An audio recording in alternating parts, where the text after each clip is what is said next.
What's going on, everybody? Back at it again with another training video here. Got sick for the past few days. Last week really pretty much had the flu the whole week, so that was fun. Lost a ton of weight. Didn't feel too good the whole time.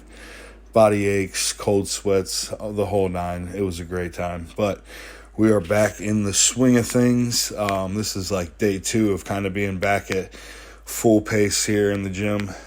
So decided to throw a back day in there. Switch my training up just a little bit from the split that I had ran. I ran that split for about 8 weeks, which had like 3 leg days in it. Just from a recovery perspective, I feel like I needed to scale it back a little bit and go back to more of a push-pull leg style split.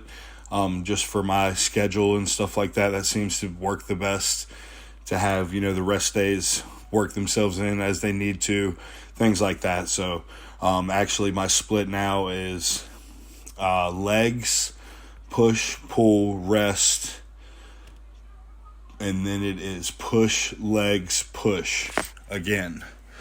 So this is going to be fun.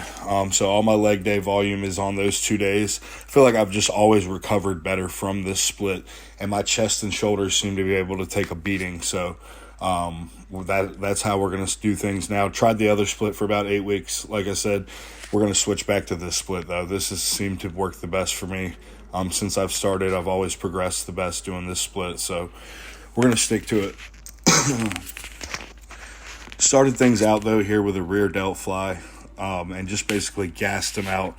One set, kind of pyramided up to that weight, then smoked it out with that heavier load, then dropped it back, and then here we are with the Atlantis pin loaded.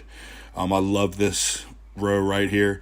The swivel handle just makes it where it fits to your body perfectly. Like however you need to finish that movement to get that elbow all the way back, your hand is free to move as it pleases. So this is absolutely phenomenal. You can see the latch just wrapping right around that pad every time. So love this movement here for back.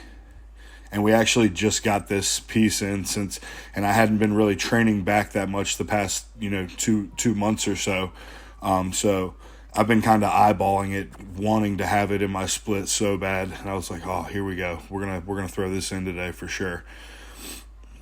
You'll notice throughout this too, there's a lot of single arm stuff. I just think that works best, to make sure you don't have any imbalances or anything in either side. So it seems to work best for me, especially only doing the one back day. I kind of want to make sure that both sides are getting hit perfectly.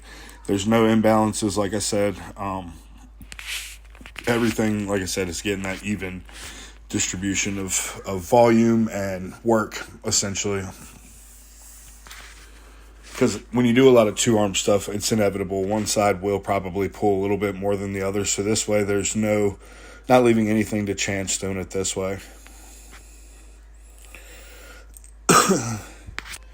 Got my Core Nutritionals t-shirt on. Code Madison V. Guys, crush it always. Shout out to Core, man. Love them. We're on the left side. I'm kind of just bracing my chest into that pad, but I also have my fist in between my chest and the pad to kind of push me back a little bit further, just so I can get a little bit of a deeper stretch on that lat. That's just kind of pulling my chest away just an inch or so, or a couple inches or so, I should say. And like I said, that's just so I can get a bigger stretch on the lat there. This movement is great, though. I mean, you get a huge stretch on it, and you get a nice full contraction. You can get that elbow drive nice and low. One thing I've been cueing to my guys and myself as well is to keep your shoulders down in this. Don't let your shoulder cock up and lock that trap up top. You want to really try to keep that shoulder down. That way your elbow is able to drive down as low as possible there. You'll see I kind of shift a little bit so that my shoulder stays down, because it's natural that your shoulder's going to want to ride up a bit there. So that's a cue that I've been telling people and just keeping in mind myself. Not that I know everything by any means, but it's helped me a bit. It's helped me with doing rear delt flies. It's helped me on quite a bit of different pulling movements, and doing that has just allowed me to engage more of my lower lat throughout the whole movement. And I feel like if you're able to get that lower lat involved as much as possible, you know that the upper, portion of the lat is going to be engaged as well. So I always just try to make sure I'm getting it as low as possible every movement.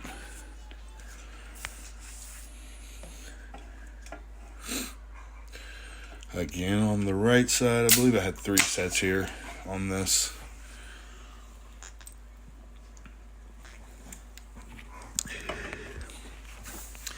And I'm not leaned over too terribly much on these, but I am, leaned just a bit to bias that side a little more and get a little bit of a deeper stretch. But bracing pretty evenly with both legs helps to just make sure that lat is solely doing all the work, versus turning too much. You don't want to turn too much, and then you're almost, you're kind of cheating the lat in position already to be in that deep stretch position versus using the weight to pull the lat into the stretch position, if that makes sense.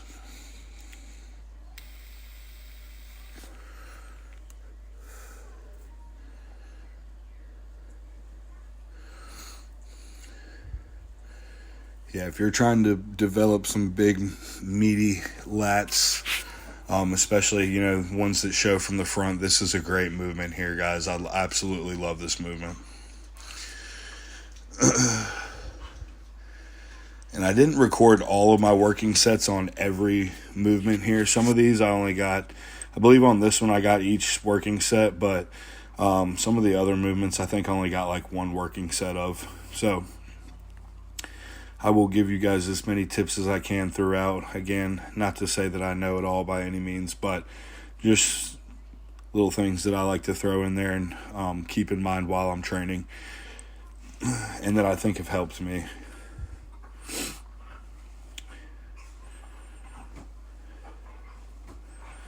And the current right now, so started things out as far as cycle wise, started things out at 800 tests, 700 EQ.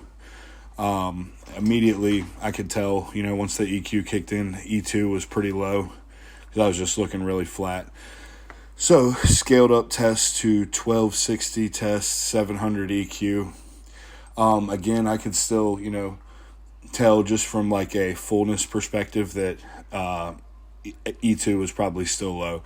Again, I hadn't pulled my labs, but when I did pull my labs before the EQ was in the mix, estrogen was only in the like 20s, I believe, if I'm not mistaken, as of this last lab work. So figured once the EQ went in there, it's probably going to go down regardless of where test was, because started from a pretty lean perspective. So test is now all the way up to 1260 plus 210. So it'd be 1470 now, and then 700 EQ. And I did have for a short, very, very short stint, and I decided that it wasn't best for the long-term big picture here. I did have a little bit of tren in the mix for a week and a half, but I just feel like, if we're trying to play the long game here and make gains and be able to rest and recover as much as possible, that's probably not the best to play right now. And I just figured I'll make up the milligrams that I was trying to get from that. Either we're going to probably implement a little bit of deco, or I was even thinking just increase the testosterone even further, because I seem to tolerate that really well. And we're only using 12.5 of Aromacin on Mondays, 12.5 Aromacin on Fridays, just as a precaution to, make sure that estrogen is not running too high. But yeah, even just doing that, I feel great. Estrogen feels like it's in a great spot now. Fullness is sticking a lot more now, so I'd say that's probably the ratio for me now. And as you guys bodybuild and progress through your journey, you're going to realize, you can handle more testosterone with less AIs, and less of a DHT or EQ in the mix to control estrogen. So I've noticed that here, especially on this go round. seem to be able to handle a lot more tests to EQ ratio, where in the past I've almost been at a 1-to-1, or I've even ran EQ slightly higher than test before, but now I seem to be able to tolerate the higher tests, lower EQ, and I just feel like for me that's going to probably be a healthier game plan for the long run. Love this pull down too. We actually had the pin loaded version of this for like a year, and then he just recently traded that out and got the plate loaded one, so you can make it a lot heavier now, which is great. Again, these swivel handles, I'm absolutely loving these swivel handles that are on these older pieces. They had it figured out with that, man. That's for sure. Because then your hand and wrist is just free to travel as it wants to, and you're, as you pull down, however it needs to fall, it will, for you to get that contraction. But yeah, those felt great. Made them nice and heavy, 3.5 plates. That's something I definitely want to progress there. Didn't talk much on that one because of the gear talk, but here we are with heavy ass T-bar rows. Was happy with these.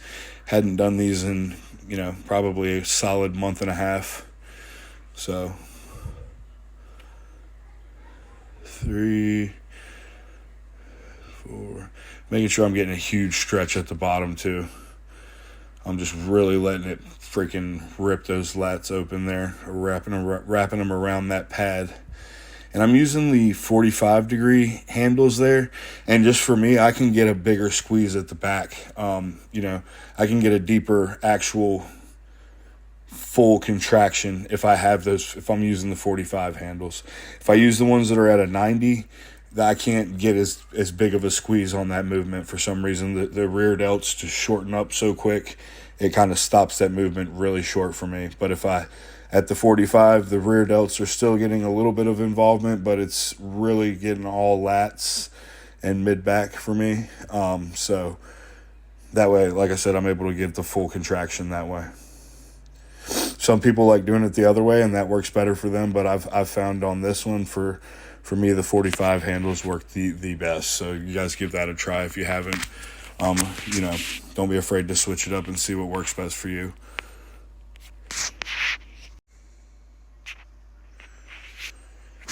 And then I went to a pullover. I'm using the elastic band here. I really like this thing, man. It just kind of forces you to go nice and slow and controlled because of the elastic in the band. You can see I'm doing an explosive, contraction, but still something about having to stabilize with that elastic band. It just makes it a little different there on that contraction. It's interesting. It's nice though. That's for sure.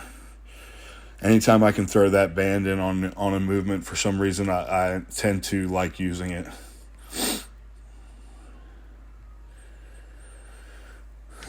Especially on these pullovers, man, because it kind of, again, allows those hands to freely flow where they need to, so that the elbow, you can just really focus on the elbow drive and where that's going.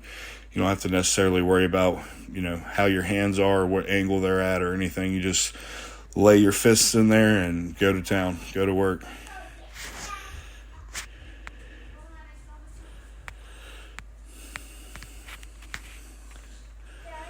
And I shortened it up. I went up to the shorter handles here so I could get a little bit of a better contraction. Using those now.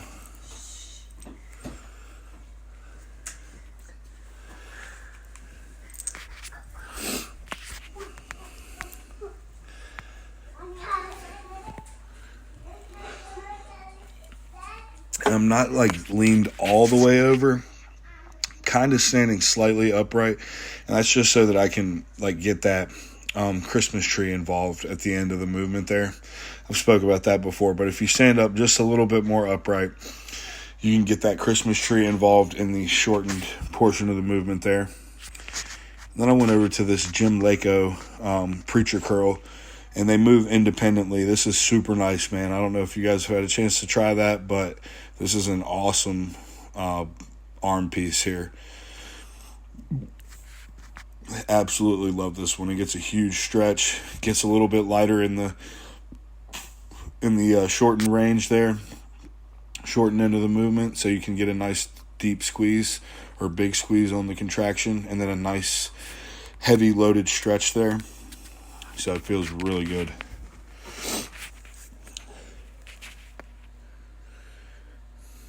Excuse me if I still sound a little bit congested. Yeah, still definitely lingering around, but feeling good enough to get in the gym and train. So that's awesome. Glad that's going on now, or glad we're back, somewhat in full effect.